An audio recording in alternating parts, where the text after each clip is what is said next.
Voilà, donc je vous rappelle que dans notre première partie, je vais aller très vite dans cette vidéo, dans cette présentation de la première partie. On avait vu pourquoi faut-il étudier la Bible. On a vu plusieurs passages. Euh, L'hébreu, pourquoi faire, euh, en quoi est-ce que ça nous concerne en tant que chrétiens, puisque dans ces cours, il n'y a pas que des juifs. Il y a sûrement beaucoup plus de chrétiens que de juifs, puisque ben, les juifs, ils ont ce qu'il faut dans les synagogues.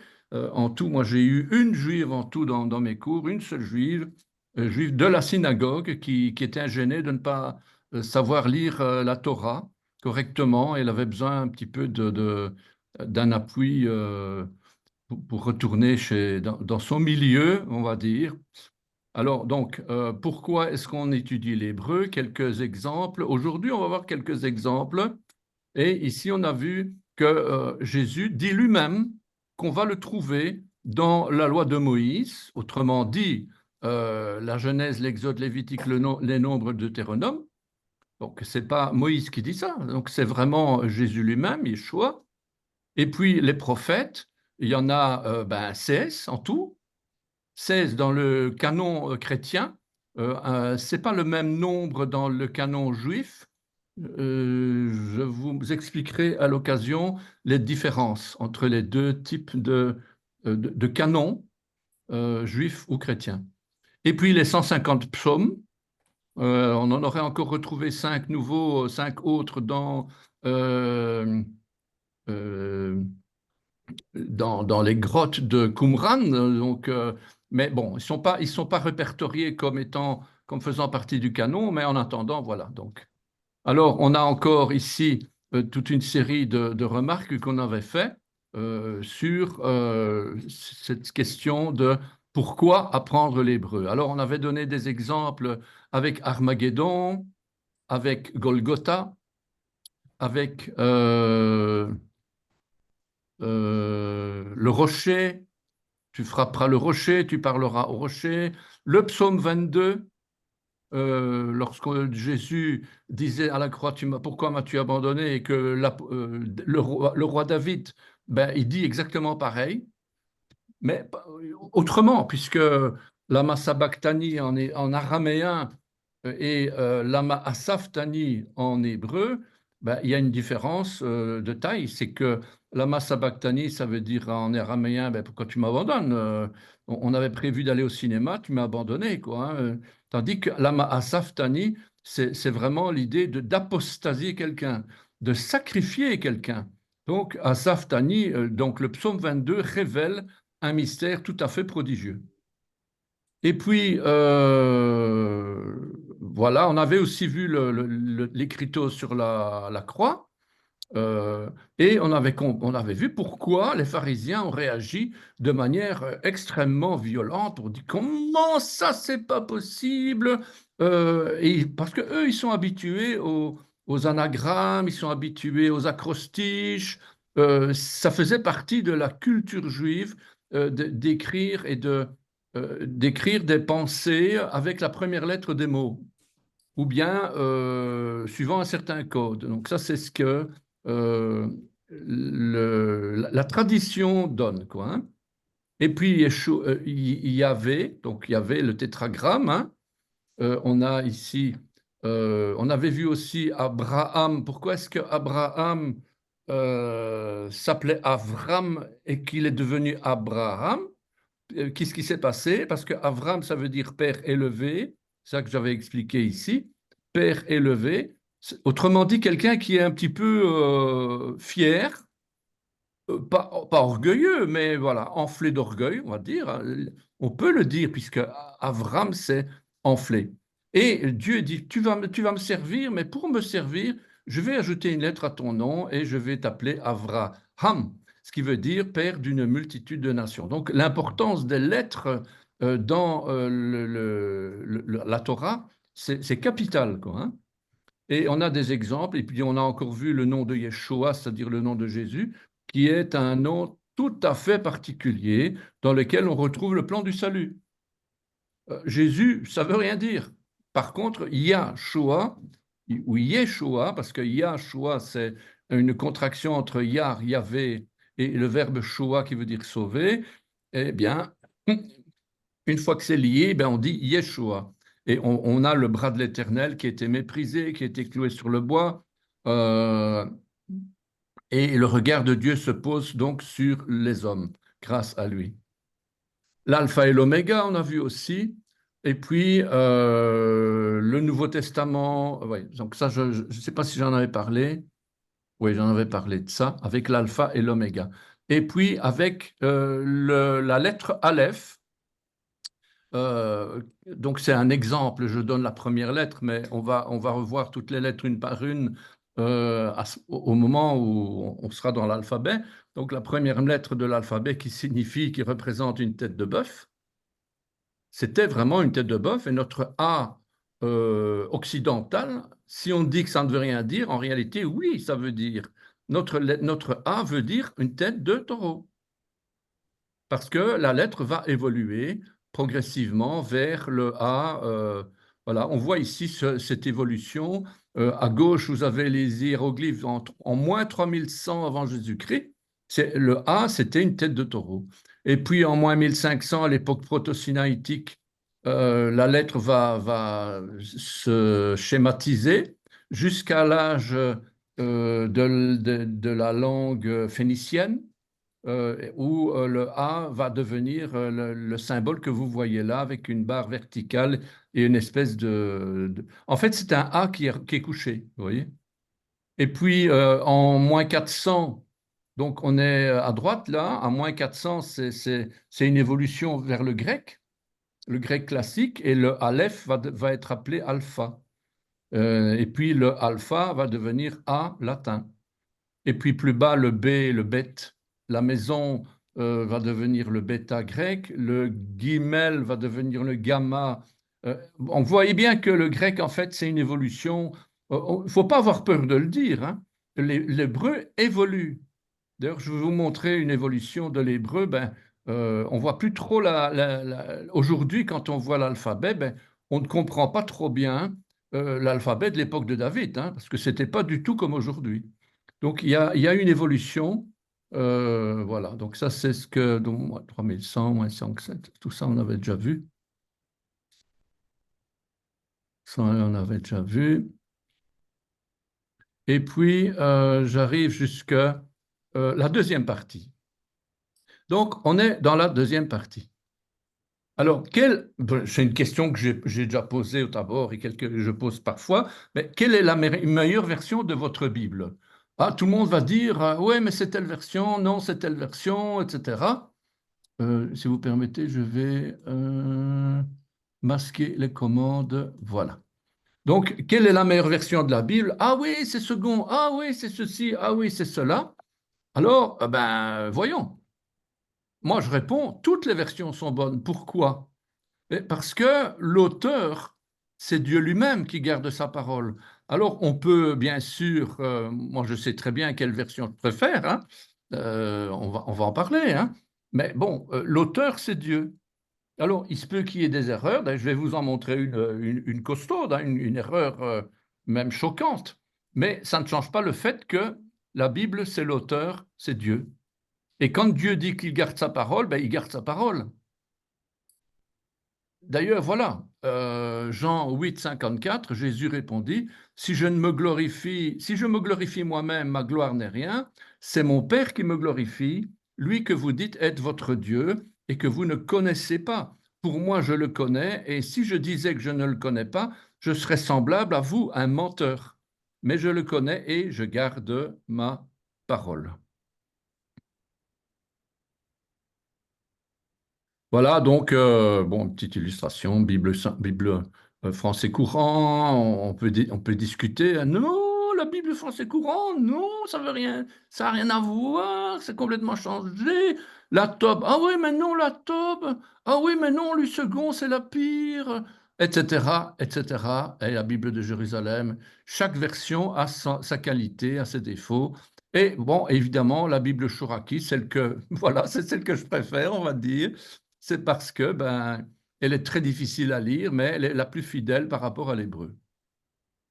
Darby, voilà. Alors, même le texte hébreu lui-même. Donc, quand vous avez le texte hébreu, ben, vous n'avez plus de traduction, vous n'avez plus de problème de traduction. Donc, vous allez directement dans l'original. Alors, une question que je posais aussi, c'est quel est le mode d'emploi de ma Bible? On se dit, ben, comment je fais? Alors, j'ai mis là, je pense qu'au Tabor, ils connaissent parce que je leur ai montré. Je vais retirer ça ici, j'ai mes câbles. Je suis emberlificoté dans les câbles. Donc, un mode d'emploi de ma Bible. Vous savez, le mode d'emploi de certains fabricants de meubles, ben, certains considèrent la Bible comme un mode d'emploi. Moi, je suis malade, je vais vite chercher le verset. Ah oui, mais j'ai un problème avec mon épouse, je vais vite chercher un verset. Ou j'ai un problème financier, je vais vite chercher un verset. Les psaumes, on dit, ah oui, mais les psaumes, on a tout dans les psaumes. Ok, ok, ben, voyons, ma Bible a-t-elle besoin d'un mode d'emploi? Moi, je réponds, ben non, pas du tout. Non, pas du tout. Pas du tout. Et justement, l'apprentissage de l'hébreu ne remplace pas l'inspiration de l'Esprit Saint. Alors, je dis, on peut se passer de l'hébreu, mais on ne peut pas se passer de l'Esprit Saint, de l'Esprit de Dieu. La Bible n'est pas un mode d'emploi comme un mode d'emploi d'une voiture. On est un homme, Dieu nous a créés, et on peut se dire, ben oui, comment je règle le problème psychologique, machin, etc. Ben Dieu a la solution, c'est la Bible, le mode d'emploi. Oui, bien sûr, mais c'est d'abord l'Esprit Saint, c'est d'abord la prière, c'est d'abord Dieu lui-même qui est l'auteur de toutes ces choses-là. La Bible n'est pas un mode d'emploi, à la limite on se passe de Dieu, quoi. Hein. On ne voit pas trop bien pourquoi Jésus serait mort sur la croix si on avait eu ce mode d'emploi pour sortir de nos problèmes. Hein. Ça ne servait à rien que Jésus vienne pour mourir sur une croix. Hein. Donc on voit bien qu'il y a quelque chose là qui est révélé. Alors, quel est l'intérêt d'apprendre l'hébreu? Nous n'avons pas encore assez de versions différentes. Pourquoi apprendre l'hébreu? Pourquoi faut-il encore chercher une version supplémentaire? Donc, on pourrait se dire, hein, moi, mon français, ça me suffit, hein, avec le Saint-Esprit, etc. On en parlera après. Alors, apprendre, comprendre et découvrir l'Éternel, Père, Fils et Esprit Saint, dans la grammaire hébraïque, dans l'alphabet. Donc, dans l'alphabet, on va retrouver le Père, le Fils, l'Esprit Saint. On va retrouver le Père et l'Esprit Saint dans la grammaire hébraïque. On va découvrir le Fils de Dieu dans le code de la Bible. Peut-être vous connaissez, peut-être vous ne connaissez pas cette expression Yeshua Shmi, qui veut dire Jésus, c'est moi. Et c'est écrit tel quel dans le code de la Bible. On va voir, je vais vous montrer ça d'ailleurs. Mon nom, c'est Jésus. Donc, à un moment donné, Jésus lui-même va dire, voilà, c'est moi ici, c'est moi, c'est moi. Voilà, on est dans Ésaïe 53, verset 9 à Ésaïe 53, verset 10, et à partir du sceau équidistant des lettres, on va retrouver, en comptant le même nombre de lettres, 20 très exactement, on va retrouver ici Yeshua Shmi. On va découvrir le Fils de Dieu dans la Torah, dans le Pentateuque, dans le tabernacle, dans les sacrifices. On va comprendre Israël. Pourquoi Israël? Pourquoi Israël? Pourquoi Dieu n'a pas rejeté Israël? Quelle différence entre Israël et les nations? Tout ça, c'est expliqué. Comment retrouver la crucifixion dans la Torah? Eh bien, l'hébreu va nous donner des petites perles. Alors, il y a ce que moi j'appelle le décodage prophétique. Le décodage prophétique, c'est-à-dire, bon, qui est l'époux, qui est l'épouse, qui est le semeur. Bon, on connaît un peu ceux qui lisent le Nouveau Testament, ils savent que les paraboles nous parlent du semeur qui est sorti pour semer, et voilà, et puis il y avait la terre, et puis il y avait des ronces, et puis il y avait un chemin, et il y en a où la semence, elle a séché parce que là, il n'y avait pas assez de racines, etc. Donc, vous connaissez un petit peu ça, hein. Et puis, c'est qui le semeur? C'est qui la terre? Et puis, dans les postérités que Dieu a promises à Abraham, on a trois postérités, la mer, la poussière de la terre, la sable de la mer, les poissons. Voilà, donc ce sont des choses, les étoiles du ciel, je ne les ai pas mis ici. Voilà, qu'est-ce que ça veut dire tout ça? Les fourmis, pourquoi on parle de fourmis? Ou l'arche de Noé? Ben, l'arche de Noé, on sait, l'arche de Noé, c'est l'Église, etc. Oui, d'accord, mais où est-ce qu'on va retrouver dans l'arche de Noé le salut, l'expiation? Eh bien, l'Hébreu va nous montrer ça.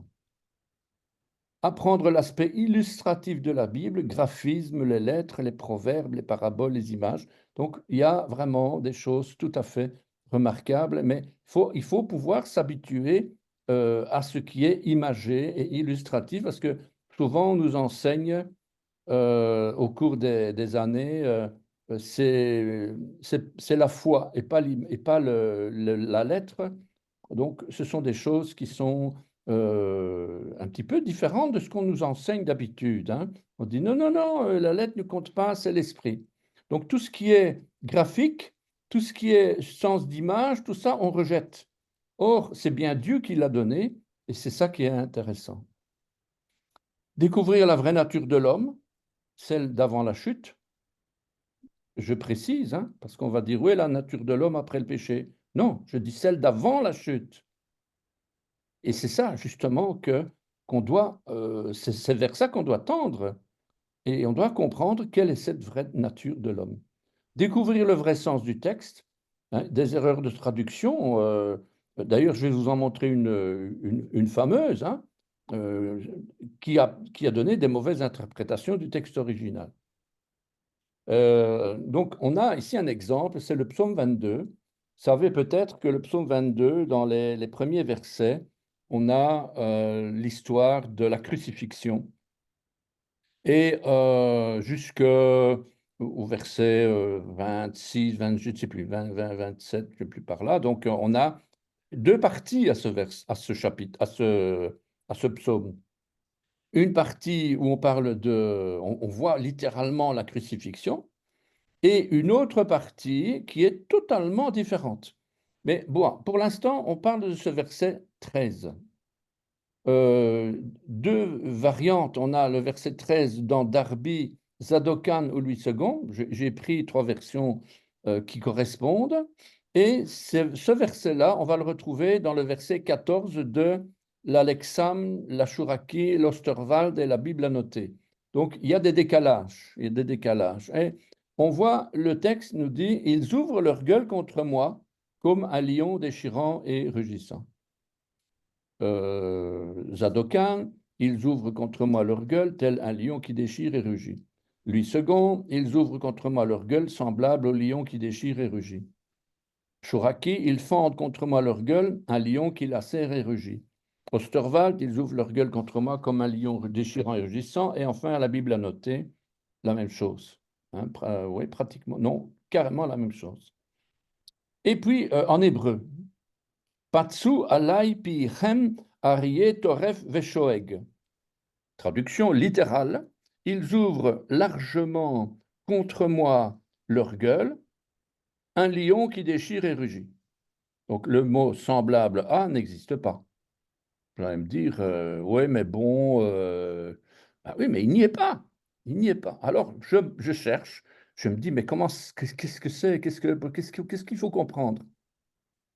Donc, ils ouvrent leur gueule contre moi comme un lion déchirant et rugissant. Donc, moi, j'interprète, hein. Chouraki, il dit, ils fendent contre moi leur gueule, un lion qui lacère et rugit. Alors, quoi? Ils ouvrent, mais qui? C'est qui le lion déchirant et rugissant? Donc, ceux qui ouvrent leur gueule comme un lion contre moi, ils sont comme un lion déchirant et rugissant. Moi, c'est ce que je comprends. D'accord? Et puis, Chouraki, moi, le lion qui lacère et rugit. Je ne sais pas si vous voyez déjà la petite tuile, on va dire. Ben, c'est carrément le contraire. D'un côté, on a ceux qui ouvrent leur gueule, c'est eux le lion déchirant et rugissant, et de l'autre côté, c'est moi, contre qui ils ouvrent leur gueule, moi, le lion qui lacère et rugit. Alors, euh, deux parties distinctes dans ce verset, donc dans lequel le mot semblable n'y se trouve pas, je vous rappelle, hein, où le premier verbe patsou est conjugué à la troisième personne du pluriel.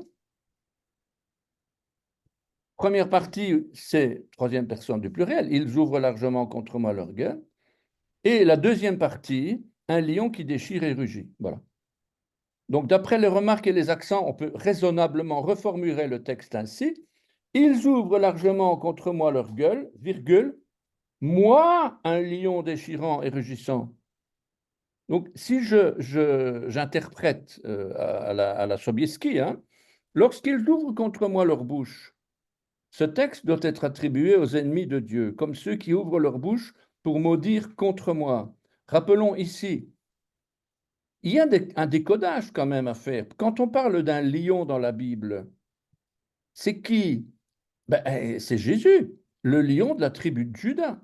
Rappelons ici que le personnage clé de ce psaume 22, c'est le Mashiach Yeshua, le Christ Jésus, celui qui est appelé le lion de la tribu de Juda. Donc, vous voyez que c'est comme si Dieu dit, ben, ils ouvrent contre moi leur gueule, contre moi, mais il ne manque pas d'air. Ils n'ont pas le culot, lui. Ils n'ont pas de culot, eux.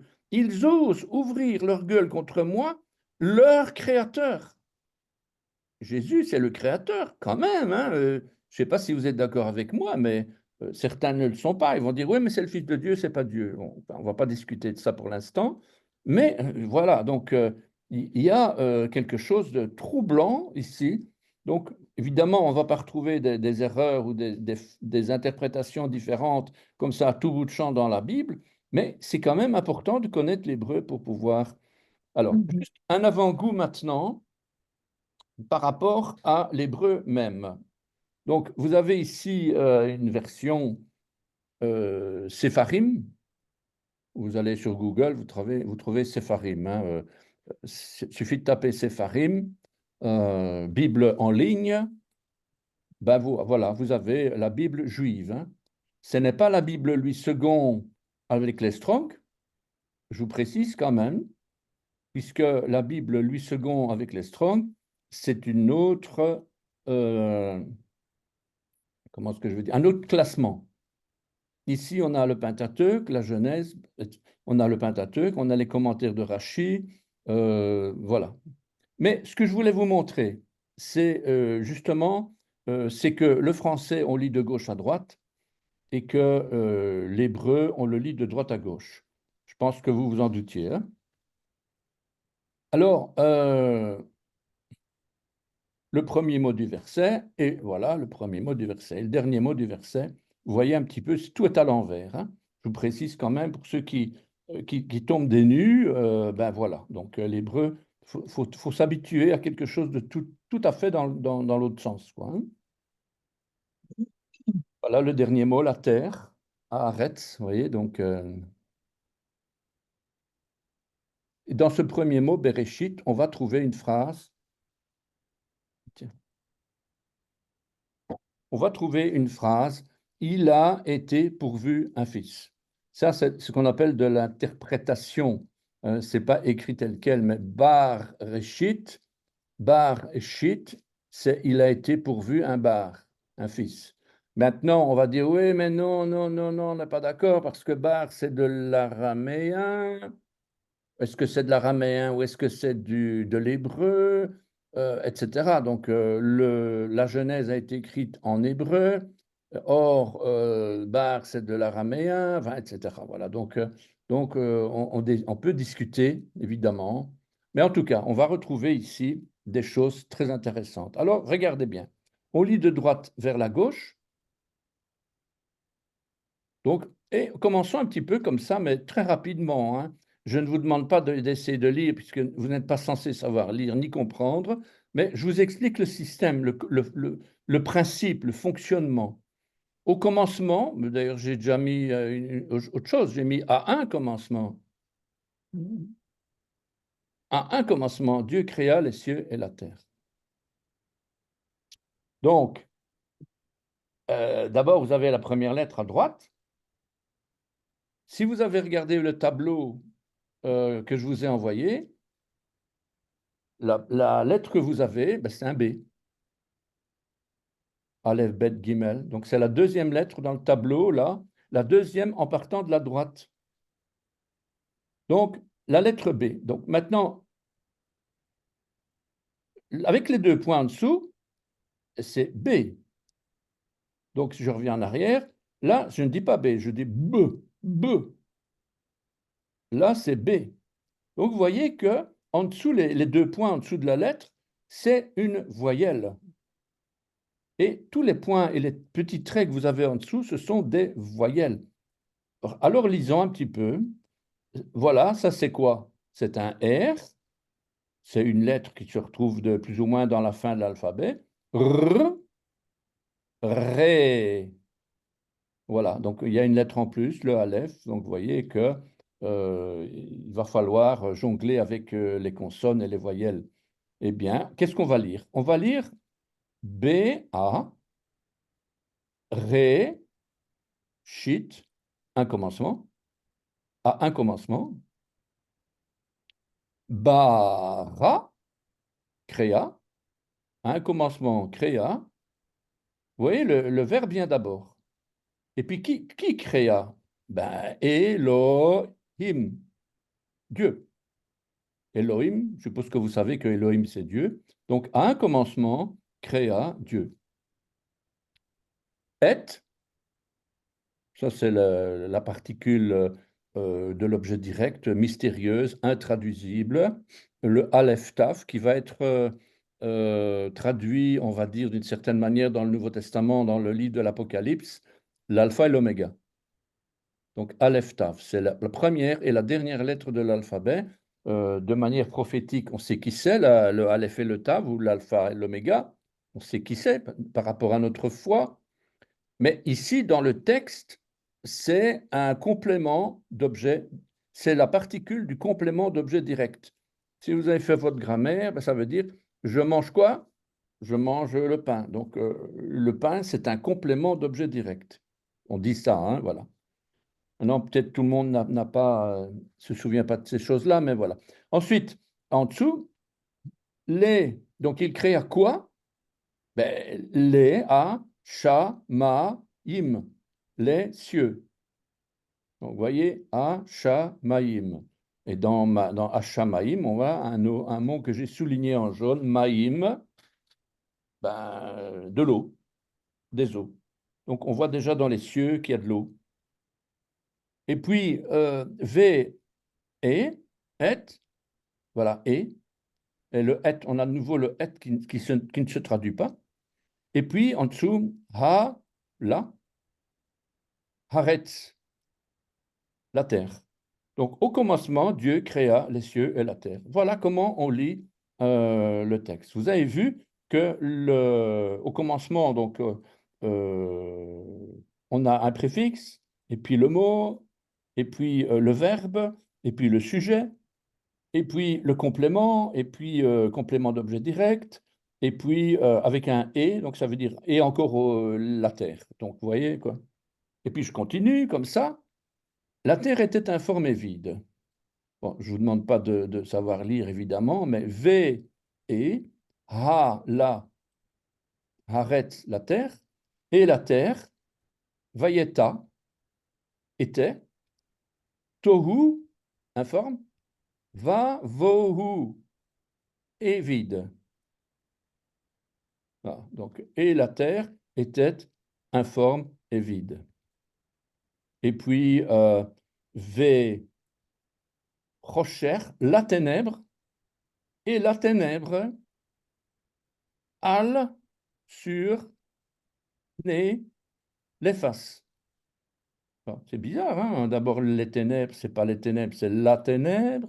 Sur, ça veut dire que Al, c'est une particule de domination, de supériorité. Donc, la ténèbre, elle est en train de dominer les faces. Les faces de quoi? De l'abîme. Les faces pne tehom. Voilà, donc encore un... J'ai juste donné des exemples, évidemment. Et ve ruach, et l'esprit, Elohim, et l'esprit Dieu. Remarquez qu'il n'est pas écrit l'esprit de Dieu. Je vous le rappelle, hein, on pourrait dire, mais c'est l'esprit de Dieu quand même. Non, ce n'est pas l'esprit de Dieu, c'est l'esprit Dieu. C'est comme si Dieu, nous, on enseigne que Dieu a envoyé son esprit. Oui, d'accord, on est bien d'accord, mais ici, c'est Dieu.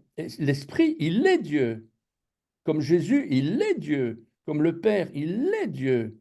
Comme l'ange de l'Éternel, on ne dit pas l'ange de l'Éternel, on dit l'ange éternel. L'ange Dieu. Ah, c'est des choses, on n'est pas habitué à entendre ça. C'est pas l'ange, c'est pas un ange que Dieu a envoyé, hein. C'est Jésus, il est le messager qui est envoyé. Il y a quelqu'un qui a un Georges-Léon à mettre, voilà. Donc, et l'Esprit Dieu, précise, j'aime préciser ça, parce que quand même, elle se mouvait. Donc, d'abord, c'est un féminin. L'Esprit, c'est du féminin. L'Esprit de Dieu est du féminin. Merachefet, al sur les faces, ha maïm, sur les faces des eaux. Voilà, donc je vais m'arrêter ici, évidemment, parce qu'on n'est pas là pour rentrer dans l'hébreu, comme je vous ai envoyé en pleine figure ici, comme si vous étiez censé savoir le lire. Vous n'êtes pas tous Pascal, je ne sais pas, enfin d'autres personnes ici qui s'y connaissent. Mais voilà, donc, alors, quels sont les grands principes de l'hébreu? Hein, est-ce que c'est si compliqué que ça? Vous allez voir qu'en fait, bah, c'est un vrai Lego, hein. Si vous avez joué avec vos enfants avec des Lego, ben, vous allez voir que l'hébreu, c'est comme du Lego. Alors, au début, on prononçait les voyelles, mais on ne les écrivait pas. Alors, lecture de droite vers la gauche, ça vous avez vu. L'alphabet ne comporte que des consonnes et pas de voyelles. Donc, A, B, C, D, le A, c'est quoi? C'est une voyelle ou une consonne? En français, c'est une voyelle, mais en hébreu, le A, le Aleph, c'est une consonne. C'est compliqué hein, quand on n'est pas habitué, hein. Tout fonctionne sur base de racines. Vous avez déjà vu un arbre? Un arbre, donc ce que vous voyez, vous ne voyez pas les racines. Vous savez qu'il y a des racines. Vous savez qu'il il y a des choses qui sont même plus grandes que l'arbre lui-même dans la terre. Parce que les racines, c'est grâce aux racines que l'arbre vit. Eh bien, c'est grâce aux racines hébraïques que les mots existent, que le mot et que les mots vivent. Ils sont vivants, les mots. Et c'est d'ailleurs les voyelles qui vont leur donner la vie. Donc, c'est très curieux la relation qu'il y a entre les consonnes et les voyelles. Je parle de manière spirituelle. Mais bon, hein. Chaque lettre a un sens. Chaque lettre a une signification. L'alphabet provient d'hiéroglyphes sémitiques. Donc, vous avez vu le tableau, on l'a parcouru très rapidement, on l'a reparcouru. Eh bien, et donc, tout provient de la nature. Tout vient de la nature. Il n'y a pas d'ésotérisme, il n'y a pas de choses euh, occultes, kabbalistiques. Non, l'hébreu, c'est le nez, la bouche, l'animal, le taureau, l'œil, les regards. C'est tout naturel, c'est tout qui vient de la nature. Et ça vient d'hiéroglyphes. Au départ, c'était des hiéroglyphes sémitiques. Et on va retrouver le Fils de Dieu dans la Bible, déjà dans la Genèse aussi, hein. On va même retrouver Israël dans le premier et le deuxième verset de la Genèse, hein. On nous dit, oui, mais c'est Jacob avec le combat avec l'ange, c'est là que l'ange va lui dire, tu ne t'appelleras plus Jacob, tu t'appelleras Israël, etc. Oui, ça c'est le texte visible, mais le texte caché nous montre que Dieu aime et pense à Israël dès Genèse 1 et Genèse 2. On verra ça. Alors, un peu de choses terre à terre, on va dire ici. C'est quoi? Ben, c'est le cours lui-même. Donc, en septembre, on va rentrer dans le cours. Euh, Vous retrouvez une plateforme où on a des modules. On a 3 modules. C'est de l'initiation à l'hébreu biblique. Ce n'est pas un cours d'université, je précise tout de même. On a des gens plus calés que moi pour ça, avec beaucoup de plusieurs années, etc. Ici, c'est de l'initiation à la lecture et à la compréhension de l'hébreu biblique, avec quelques notions de grammaire et de conjugaison. Donc, et dont on a 3 modules. Donc, on a, voilà l'adresse. Donc, je vous donnerai ça à l'occasion de manière écrite, comme ça vous pourrez aller voir. Donc, c'est une plateforme où on s'inscrit et où on peut accéder à ces cours. Les cours sont parcourus sur Zoom comme on est en train de le faire, mais l'apprentissage personnel et l'exercice se font sur la plateforme. Ça veut dire que nous, on passe, moi, généralement, c'est du PowerPoint ici que vous connaissez peut-être, donc je fais de la présentation et les exercices, c'est vous qui devez les faire chez vous, évidemment. Il y a des quiz, il y a des exercices, il y a toutes sortes de jeux comme ça, d'apprentissage un petit peu facile comme ça, ou un peu plus difficile, mais... Et les 3 modules, c'est quoi? Ben, c'est ce qu'on est en train de parcourir déjà partiellement. C'est l'origine du langage, l'alphabet hébreu, les consonnes, les voyelles, des exercices de lecture. On a des exercices, euh, chacun va lire, écrire, pas écrire, justement. On n'écrit pas, on ne fait que lire. Donc ici, c'est de la lecture. Le but, c'est de lire la Torah et pas de l'écrire. Mais il faut quand même parvenir à lire un texte. Donc voilà, et il y a des exercices. On a un deuxième module, c'est le vocabulaire, les racines, la conversation, l'espace et le temps. Voilà, c'est un deuxième module. Bon, c'est déjà un module pas mal sur certains points quand même déjà un peu plus costaud. Et alors le pompon, hein, avec la grammaire et la conjugaison, et puis les binyanim. Les binyanim, c'est donc des modes de conjugaison qui sont quand même importants et qui reviennent tout le temps dans le texte. C'est grâce à ces binyanim qu'on peut voir, par exemple, ben, c'est pas que binyanim, mais c'est la conjugaison qui va nous montrer si Dieu dit vous êtes saint ou est-ce que vous devez être saint. Lorsque Dieu dit je suis saint, puisque je suis saint, vous devez être saint. Nous, on comprend ça, je dois faire un effort pour être saint. Or, ici, c'est pas ça, c'est pas de l'impératif, c'est un verbe d'état pour dire, puisque vous êtes saint, c'est-à-dire vous êtes sanctifié par le sang de Christ, ben, vous êtes saint, vous êtes devenu saint, vous n'avez rien fait pour ça. Et les modes vont vous expliquer, les binyanim vont vous montrer la différence entre quelqu'un qui est saint ou quelqu'un qui est consacré, sanctifié, ce qui n'est pas du tout la même chose. Donc quelqu'un qui reçoit un ministère pour un certain travail, il doit être consacré, sanctifié, ou quelqu'un qui est saint parce qu'il croit en Jésus, qui est mort pour lui, et il est saint. Voilà, il est saint. Eh bien, c'est 2 choses différentes, quoi, hein. Voilà, tout ça c'est les modules qu'on verra, quoi. Et puis, il y a d'autres modules, les psaumes, il y a plusieurs psaumes à analyser, entre autres le psaume 22, là, comme vous avez vu l'extrait. Et puis de l'exégèse herméneutique, interprétation, drash, remès, sod, le code de la Bible aussi. Et la paracha, ça c'est encore autre chose, hein. Ça ne fait pas partie du cours, mais vous avez accès à cette diffusion chaque semaine, c'est gratuit.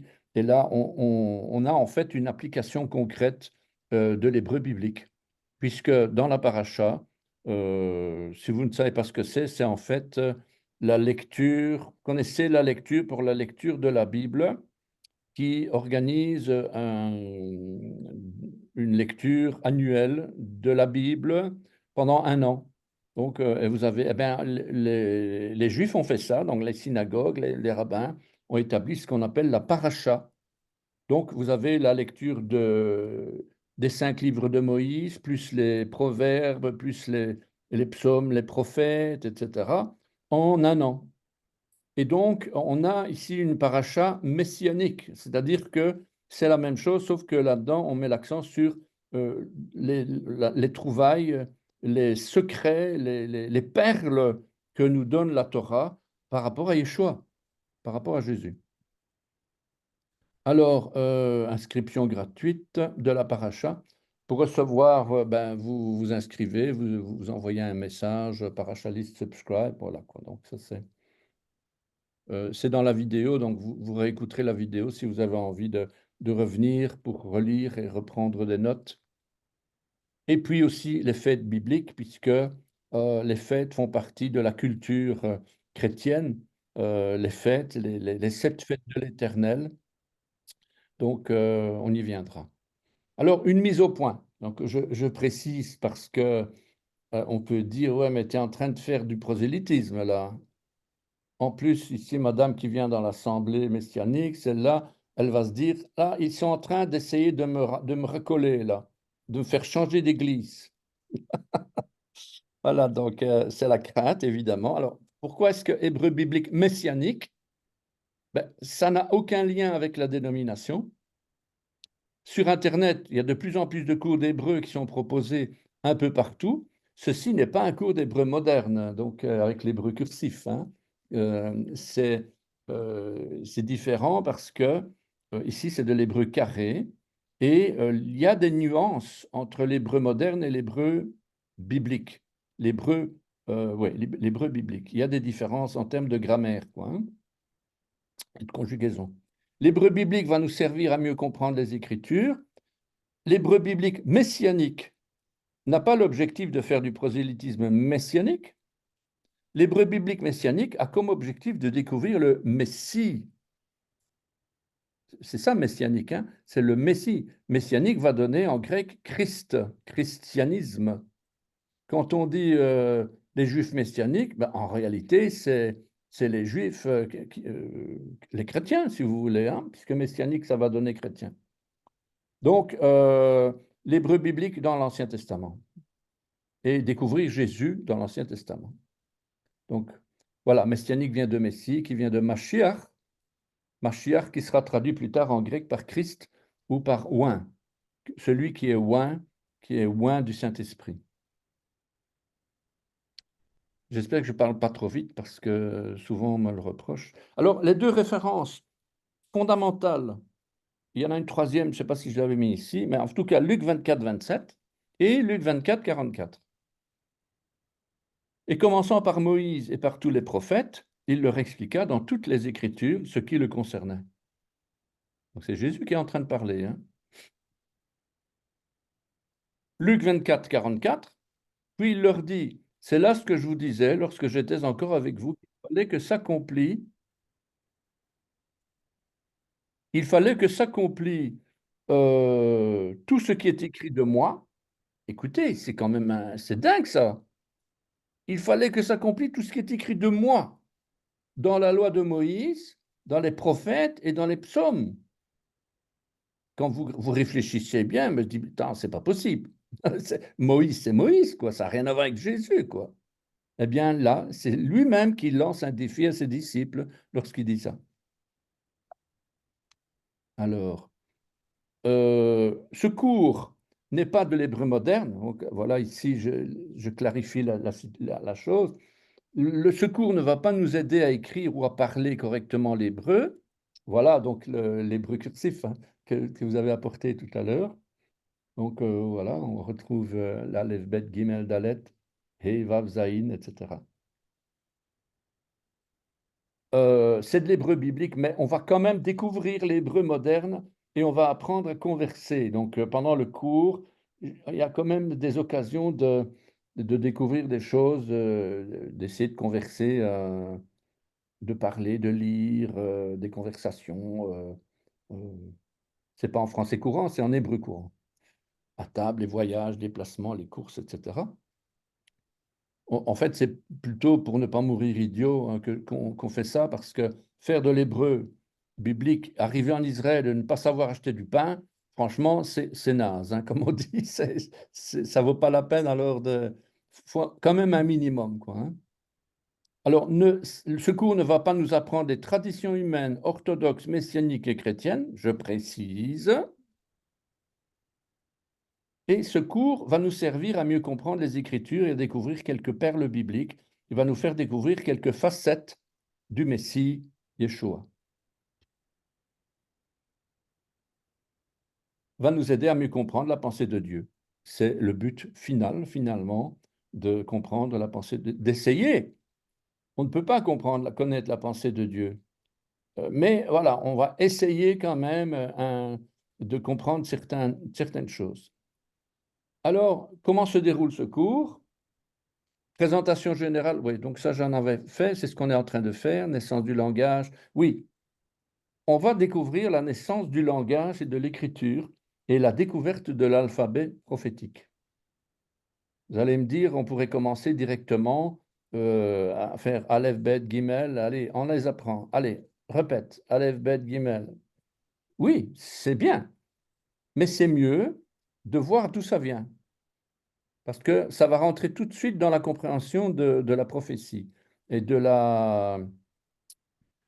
Quand on fait de l'herméneutique, on dit, tiens, oui, mais attends, ce mot-là, tout de suite, on a l'œil attiré par des choses, et il y a ce fameux décodage qu'on doit être habitué à apprendre. On peut s'inscrire, ça je passe, apprentissage, je passe, on avait déjà vu. Alors, chacune des 22 lettres de l'alphabet représente quelque chose dans la nature, donc comme des hiéroglyphes. Alors, regardons. Regardons. Je vais encore une fois masquer les commandes. Voilà. Donc, on a Aleph. Ben, une tête de taureau. J'ai mis le taureau complet, mais en fait, c'est la tête, uniquement la tête. Mais bon, voilà, on ne va pas trop se compliquer la vie, hein. Deuxième lettre, Lettre. la lettre Hmm. bête. C'est quoi? Ben, c'est une maison. Troisième lettre, Guimel, ben, c'est un chameau ou un dromadaire, je ne sais même plus les bosses, hein, enfin, ça n'a pas d'importance. Mais ça veut dire en tout cas chameau, ça veut dire aussi sevrage, sevrer, voilà, c'est ça quoi, hein. Dalet, ce sont toutes des lettres prophétiques. Vous allez voir après dans le texte, c'est fou. La lettre Dalet, la porte, et tout de suite dans votre tête, la porte, qui c'est qui a dit je suis la porte, etc. Bon, vous allez voir des choses extrêmement intéressantes. Donc, Dalet, la porte. Et c'est plusieurs choses. C'est d'abord une montagne. Ben, je l'avais mis en plus le souffle, j'avais mis un, je ne sais pas pourquoi, ah oui, c'était sur un autre PowerPoint. C'était le souffle, puisque la lettre He, c'est la vie, c'est le souffle, c'est ce qui est élevé. Et quand on montre une montagne, en fait, c'est ce qui est élevé, c'est ce qui est en haut, c'est l'Esprit de Dieu qui souffle. Et puis, la lettre Vav, c'est un clou. D'ailleurs, vous voyez la forme du clou, c'est vraiment une forme de clou, quoi, hein. Là, c'est une hache. Vous avez vu le Zayin, c'est exactement la forme de la hache. En plus, c'est la 7e lettre de l'alphabet. Je ne sais pas si vous avez remarqué la forme de la lettre, mais c'est la forme du 7.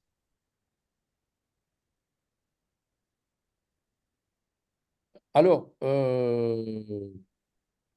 évidemment, je n'ai pas fait tout l'alphabet, hein. C'est simplement pour vous montrer que tout commence par une signification typologique. Alors, Marc 1. Commencement de l'évangile de Jésus-Christ, Fils de Dieu, selon ce qui est écrit dans Ésaïe le prophète. Voici, j'envoie devant toi mon messager qui préparera ton chemin. C'est la voix de celui qui crie dans le désert, préparez le chemin du Seigneur, aplanissez ses sentiers. Donc ici, on a la voix, eh bien, la voix de celui qui crie, ben, c'est quelque chose qui vient de Ésaïe 40, hein, ça. La voix de celui qui crie, Kol, Koré. Col Corée. Ouais, c'est pas Col Collet, c'est Col Corée, là, en rose. Hein. Col Corée. Donc, c'est la voix de celui qui crie. Dans le désert, dans le Midbar. Le Midbar, en fait, c'est ce qui provient de la parole. Midbar, c'est un mot composé de mi, qui veut dire qui vient de, et debar, qui vient de dabar, la parole. Donc, le désert, pourquoi Jésus devait aller dans le désert? Pourquoi c'est toujours dans le désert qu'on nous envoie?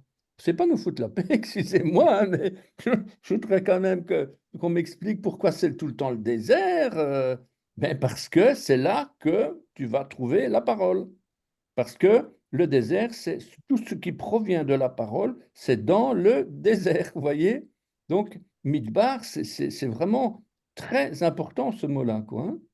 Et le but de ce désert dans ma vie, dans notre vie, est très important. On n'aime pas trop, hein, mais c'est absolument indispensable. Ésaïe 41, 27, c'est moi le premier qui ai dit à Sion, les voici, et à Jérusalem, j'envoie un messager de bonne nouvelle.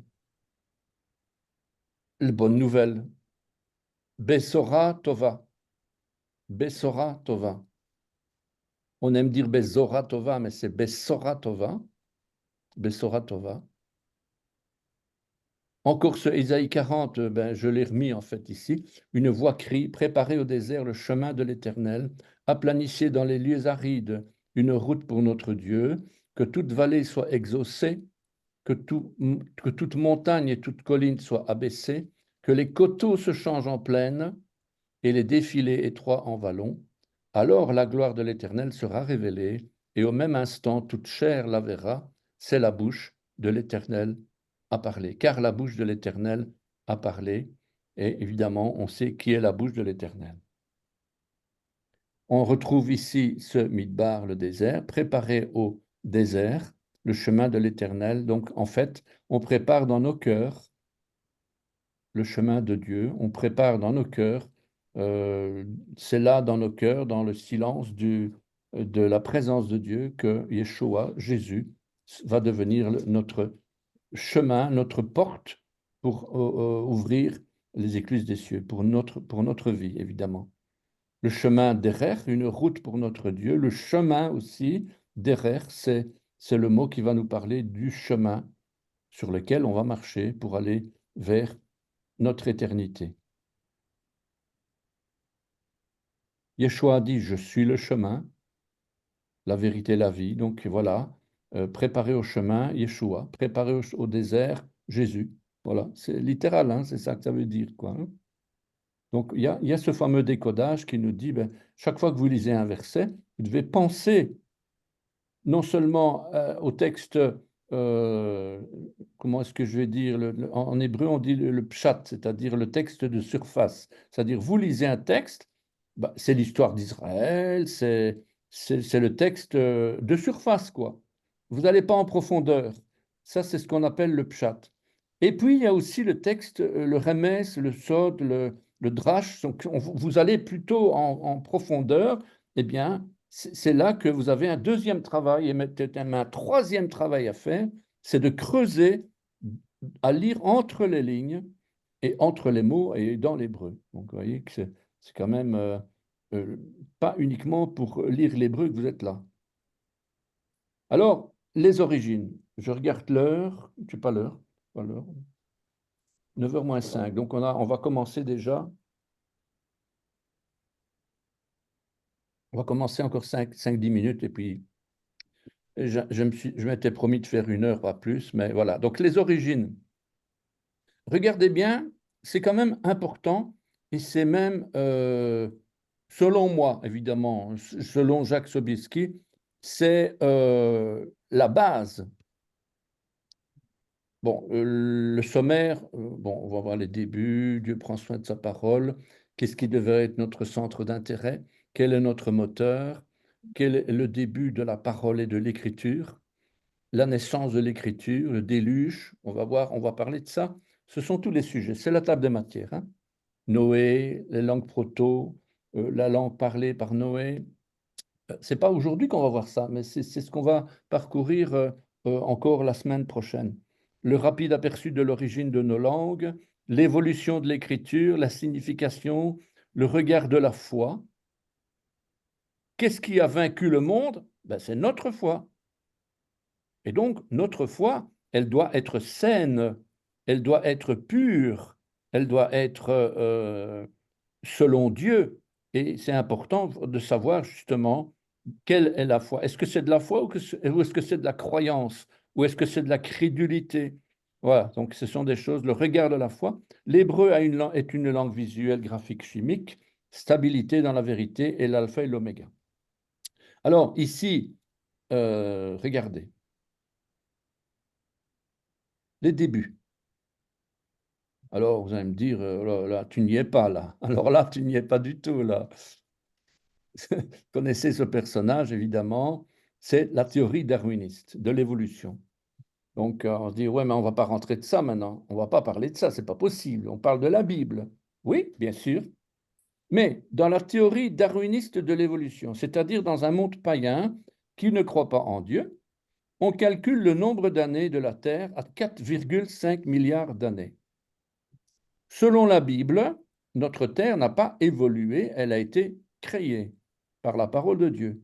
Et selon de très nombreuses études scientifiques, vous allez sur Internet, c'est même, il y a plein d'études là-dessus.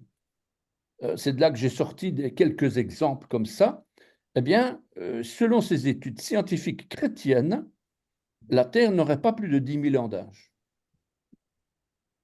ce qui correspond à ce qu'en dit la Bible. La Bible dit même moins, dit 8 000. Hein. Actuellement, ça fait 8 000. Alors, on va dire, attends, on fait de l'hébreu ou quoi?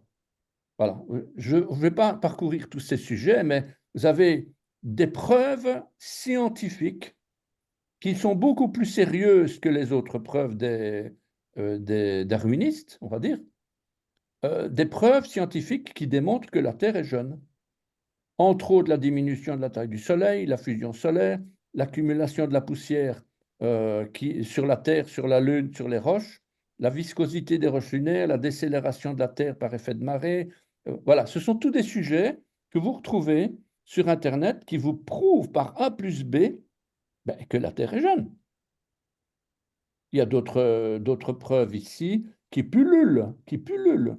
La datation du carbone 14, la dégradation d'isotopes radioactifs. Vous savez que cette datation du carbone 14, je ne dis pas que c'est un grand bluff, hein, mais ils ont fait des tests de roches dans un même endroit. Sur une roche, ils ont mis 300 millions d'années, et sur la roche, au même endroit, la même roche, mais à 1 mètre de là, c'était 300 ans. Autrement dit, le sérieux du carbone 14, bon, évidemment, c'est plus compliqué que ce que je vous raconte ici, mais bon, on ne peut pas se fier sur des choses pareilles. Alors, vous allez me dire, on n'est pas là pour débattre de ça, justement. Bon, il y a aussi la salinité de l'océan, le processus de formation du pétrole, l'hélium, les polystrates, bref, voilà, je vous donne même le lien en dessous. Vous pouvez aller vérifier vous-même toutes ces preuves. Mais alors, qu'est-ce qu'on doit chercher en fait? Parce que Dieu prend soin de sa parole, personne ne peut s'y opposer, pas même les athées. En effet, que l'on soit d'accord ou pas avec l'âge de la Terre, oui, moi je ne suis pas d'accord, voilà. On peut ne pas être d'accord. Une chose est certaine, et tout le monde va être d'accord, c'est pour dire que la préhistoire se termine avec la naissance de l'écriture. Et tout le monde sera d'accord sur les dates pour pour l'apparition de l'écriture sur Terre. Alors vous allez me dire, c'est quand même bizarre ça. Tout le monde n'est pas d'accord pour l'âge de la Terre, pourtant tout le monde est d'accord pour l'apparition de l'écriture sur Terre. On dit, il y a quand même un problème alors. Il faut quand même qu'on se rende à l'évidence. C'est effectivement avec ce changement culturel que l'homme va rentrer dans l'histoire et commencer à laisser des traces écrites. Finalement, ce n'est pas tellement l'âge de la Terre qui devrait préoccuper les hommes, mais c'est plutôt les origines du langage et l'âge de la parole. Alors, quel est le lien entre le langage, entre la terre et la parole? Qu'est-ce qui devrait être notre centre d'intérêt? C'est là que je vous mets un petit peu l'idée, l'âge de la Terre. C'est 4 milliards et demi d'années. Non, c'est 6 000 ans. Non, je ne suis pas d'accord. Voilà, ça c'est le débat. Ou c'est l'âge de la parole, l'âge de l'écriture. C'est 6 000 ans. Là, tout le monde est d'accord. C'est 4 000 ans moins 4 000 ans, ça fait 6 000 ans avec. Bon. Voilà, à l'apparition des hiéroglyphes. C'est vraiment à la grosse louche, hein, évidemment. Hein. Mais voilà, donc c'est l'âge de la parole. Donc, quand est-ce que tout a commencé? Ou quand est-ce que le langage a commencé? Quand est-ce que le visible, la création, la terre a commencé? Ou quand est-ce que l'invisible, la pensée, la parole? Je ne sais pas si vous voyez où je veux en venir. Quand est-ce que le terrestre a commencé ou quand est-ce que le céleste? Donc, qu'est-ce qui devrait être notre centre d'intérêt? Ce qui a une fin ou ce qui est éternel? La parole est éternelle. La terre sera roulée. Ce sera fini. Et puis Dieu refera de nouveaux cieux et une nouvelle terre. Donc, pourtant, la parole, elle est éternelle. Donc, quel est notre centre d'intérêt? C'est ça que la question est posée. Et la création, dans le premier mot de la Bible au commencement, Dieu ne montre pas le début de la création. Il ne montre pas. Il a dit, voilà, j'ai pris ceci, j'ai créé l'univers, j'ai créé l'éternité. Voilà, j'ai créé l'éternité. Voilà. Non, il ne dit pas tout ça. Dieu ne montre pas le début de la création, ce n'est pas ça qui l'intéresse. Dieu ne tient pas à ce qu'on s'y intéresse. Enfin, ça, c'est moi qui dis, hein. Vous pourrez débattre après, dire non, non, non, non, Dieu veut quand même qu'on s'y intéresse. Je suis d'accord. Mais voilà, mais l'idée, c'est ça. On doit s'intéresser à ce qui est invisible et céleste, et non à ce qui est visible et final, qui va se terminer, quoi. Hein. Alors, quel est notre moteur? Seule notre foi nous permet de nous approcher de Dieu. Notre foi, c'est pas notre regard vers l'univers, vers les astres. Est-ce qu'il y a des planètes où on peut vivre, etc. Voilà. Mais d'où vient la foi? Donc, c'est seule notre foi qui peut nous permettre de nous approcher de Dieu. Alors, d'où vient la foi? La foi vient, connaissez le passage par cœur, vous savez. La foi vient de ce qu'on entend. Et ce qu'on entend vient de la parole de Dieu. Notre foi est alimentée par une nourriture, la parole de Dieu. Donc, c'est ce que nous, on veut vraiment nous nourrir, on veut se nourrir de la parole de Dieu. Voilà, Romains 10, 17. Ainsi, la foi vient de ce qu'on entend, et ce qu'on entend vient de la parole de Christ. Vous voyez, donc, c'est la foi. Et cette foi, elle est alimentée par une nourriture. Si on ne se nourrit pas, on n'aura pas la foi. Alors, on est toujours à regarder les médias, toujours les médias, ouais, la Russie, Poutine, machin, ouais, c'est le regard. Et on s'intéresse de moins en moins. Au plus on s'intéresse dans ce qui se passe dans le monde, au moins on s'intéresse des choses de Dieu et notre foi diminue. Bon, maintenant, alors ce que nous pensons ou ce que nous supposons n'a pas d'importance. Ce qui compte, c'est ce que Dieu dit, c'est ce que la parole dit. Parce que non, moi je pense que ça ne m'intéresse pas. Oui, mais non, moi je pense que non, ça ne m'intéresse pas. Moi, c'est ce que Dieu dit qui m'intéresse. Vous voyez ce que je veux dire?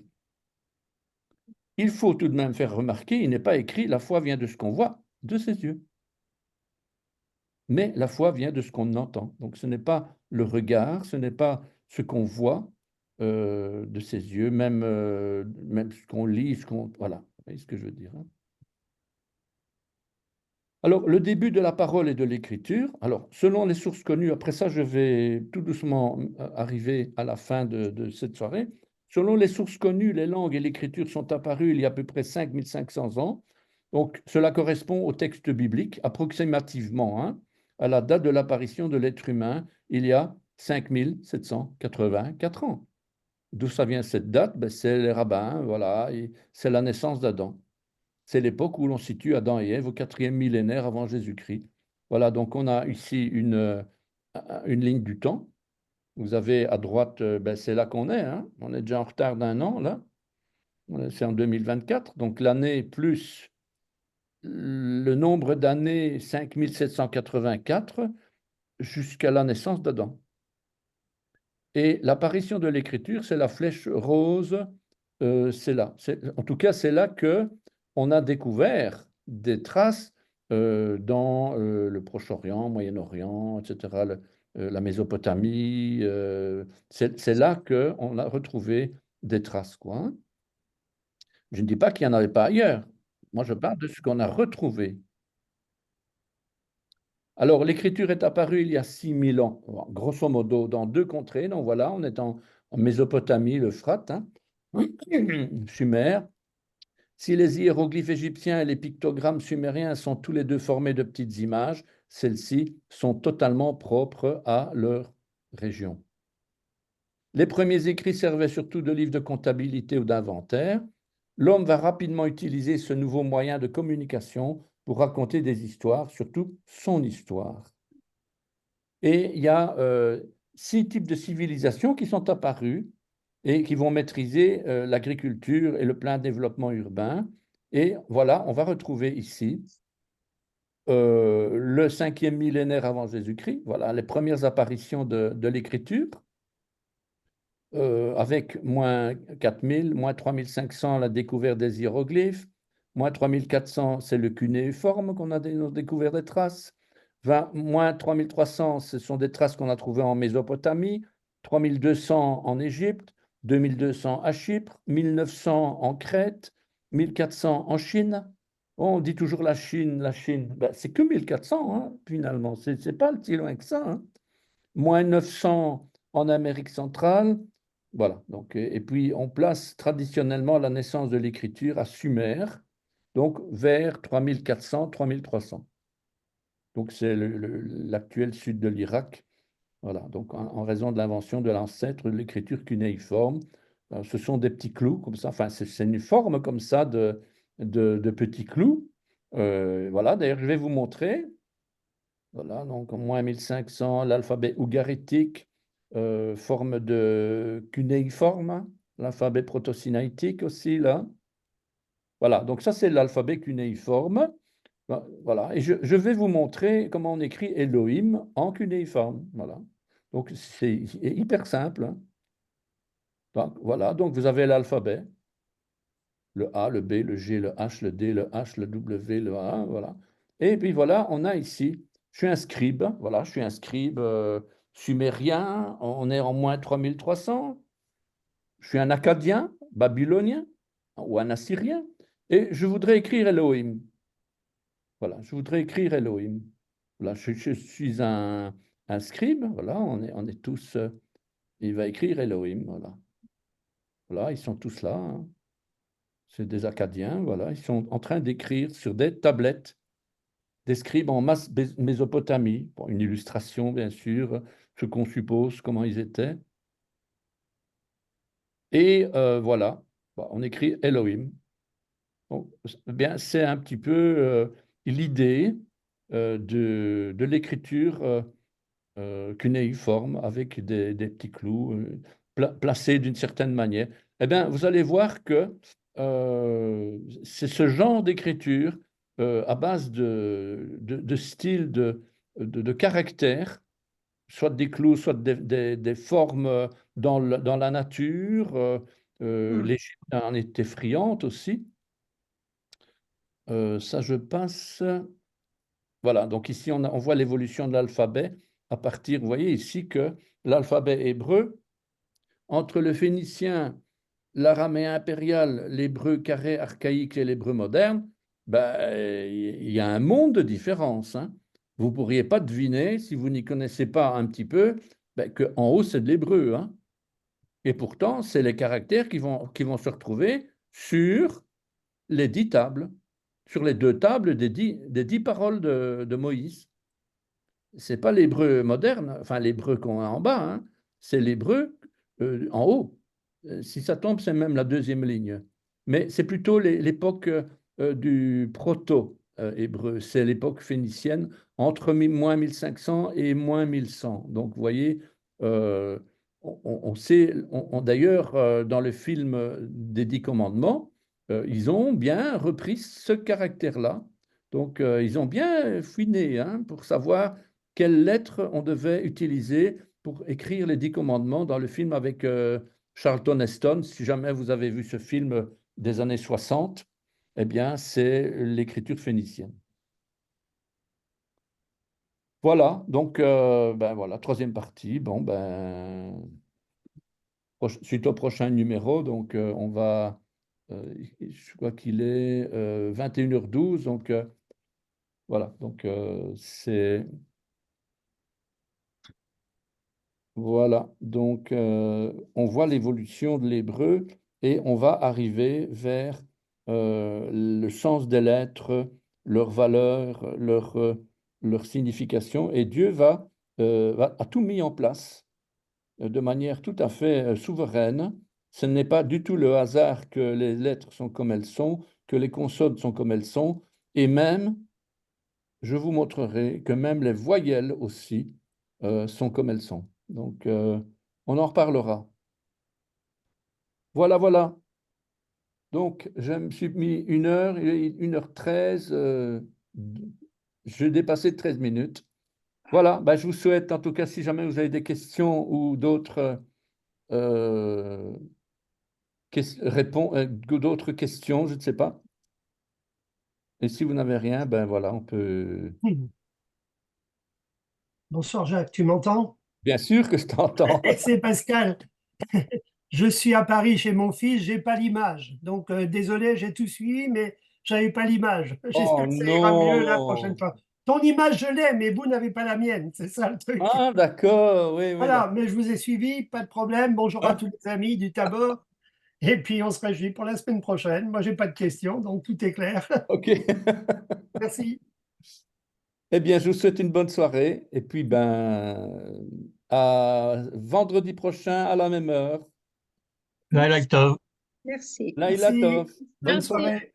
Bonne nuit. Bonne Bonne soirée. soirée. Bonne soirée. Au revoir, au Bonne revoir. soirée.